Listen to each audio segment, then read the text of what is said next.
हो रहा है ना, मिसमैच हो रहा है कि नहीं?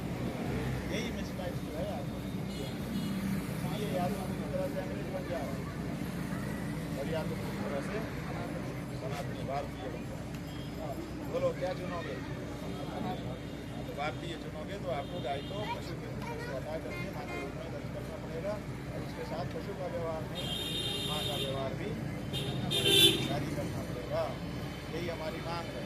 हम सरकार से कह रहे हैं कि गाय को माता घोषित करें, तो तैयार नहीं। सही है, गाय माने सरकार सही काम कर रही है। हाँ, इसको कैसे रोकोगे? अब सरकार तो सुनने को तैयार नहीं। पहले तो धरना प्रदर्शन करने से हमारा वगैरह करने से सरकारें सुन रही, अब की सरकार तो ये सब सुनती भी नहीं। अब क्या करें? इसीलिए हम निकले हैं। हम निकल करके आप लोगों को बता रहे हैं कि अब आपके पास एक ही तरीका है कि आप अपनी वोट को दबाव में बदल दें। समझे? आपका जो वोट है आपने बिजली के लिए, पानी के लिए, सड़क के लिए और भी कामों के लिए दिया कि नहीं दिया? ऐसे मुद्दे आए, मुद्दों के काम की बात ये करो जो काम नहीं करो। अब हमारा ये कहना है कि अगर गौ माता को आप मानते हो और उनकी रक्षा करना चाहते हो, इस बार घोषणा कर दो कि अपनी बार गौ माता की रक्षा के लिए वोट करेंगे। कौन कौन तैयार हो? बोलो। ठीक है, बहुत अच्छा। दोनों हाथ उठाओ। पहले प्रधानमंत्री मुख्यमंत्री बाद में करेगा, पहले हम और आप करेंगे। जैसे सरकार हम और आप।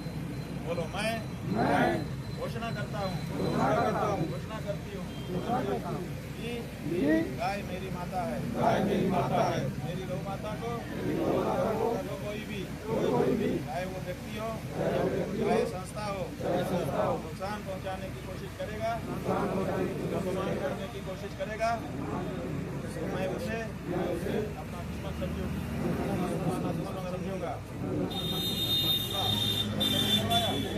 अगर किसी को लगाओ कि गलत संकल्प कर लिया, गलत घोषणा कर दी तो वापस कर लो। अब ये घोषणा याद रखो, अपने स्टेटस पर भी लगा दो, अपने घर में भी बोर्ड बना के लगा दो और चर्चा में भी सबसे बता दो कि मेरी ये घोषणा है। अब गाय को खाने वाले, काट के बेचने वाले और गाय की पूजा पाठ करने वाले, उसको माँ मानने वाले, दोनों में भेद होना चाहिए। सब दान 22 में सही की नीति सही नहीं है कि गाय को काट के खाए वो भी और गाय को पूजे वो भी। दोनों एक हो सकते हैं? दोनों एक साथ रह सकते हैं? गाय का खून और गाय का दूध दोनों एक मटकी में रह सकता है? बोलो बेटा, नहीं रह सकता ना। रहेगा तो सही नहीं होगा। लेकिन अब सरकारें ये करने लगी। अभी असम का चुनाव हुआ, आप लोगों ने सुना होगा, जो लोग थोड़ा बहुत मोबाइल में देखते हैं। तो वहाँ पर एक पत्रकार ने वहाँ के मुख्यमंत्री से पूछा, आपको गाय का वोट खाने, गाय का मांस खाने वालों का वोट चाहिए? वहाँ के मुख्यमंत्री ने तपाक से कहा, क्यों नहीं चाहिए? हम मना थोड़े करता हूँ, हम यही तो कहता हूँ कि सार्वजनिक जगह में मत खाओ, घर में खाओ। सुना कि नहीं आप? तो क्या ये सही है? क्या हमारे साथ गाय को हत्यारा कर सकता? हमारे पूर्वजों ने गाय की हत्या करने वाले का मुँह देखना भी पाप समझा था। हमारे घर में किसी को भूल चूक से भी गौ हत्या लग जाती है जी, तो 14 दिन के लिए हम उसको भी बाहर कर देते हैं कि भाई प्रायश्चित करके आओ, तब हमारे घर में शादी होगी। आज ये लड़कियाँ कह रही हैं कि सब दाम 22% सब लोग एक हो जाओ।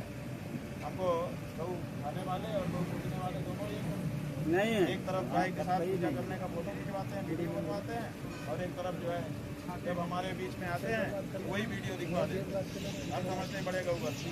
और फिर जब गाय खाने वालों के बीच में जाते हैं, इंटरनेट से डाटा निकाल के फिर दिखा देते हैं देखिए हमें कितना सबका साथ, सबका विकास।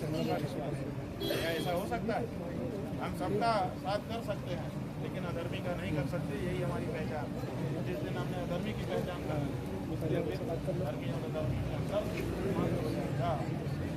सही होगा। इसलिए इस बारे में आप लोगों को एकदम स्पष्ट हो जाना है। ठीक है, अगला चुनाव आने वाला है, उसके लिए अभी से कमर कस लो, अभी से घोषणा कर लो। ये हमारा वोट इस बार गौ माता की रक्षा के लिए होगा। इससे क्या होगा? इससे ये होगा कि हर पार्टी अपने यहाँ विचार करने लगे कि हमारे वोट कटेंगे, इसलिए हमको इस बारे में विचार करना चाहिए। नहीं तो वो लोग विचार भी नहीं कर रहे हैं, अरे सब कहते रहते हैं। तो जो पार्टी सत्ता में है वो तो सत्ता में ही है।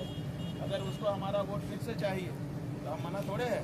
लेकिन गौ माता का काम करके आओ। पहले गाय को पशु सूची से हटा के माँ की सूची में दर्ज करके आओ। हमारा वोट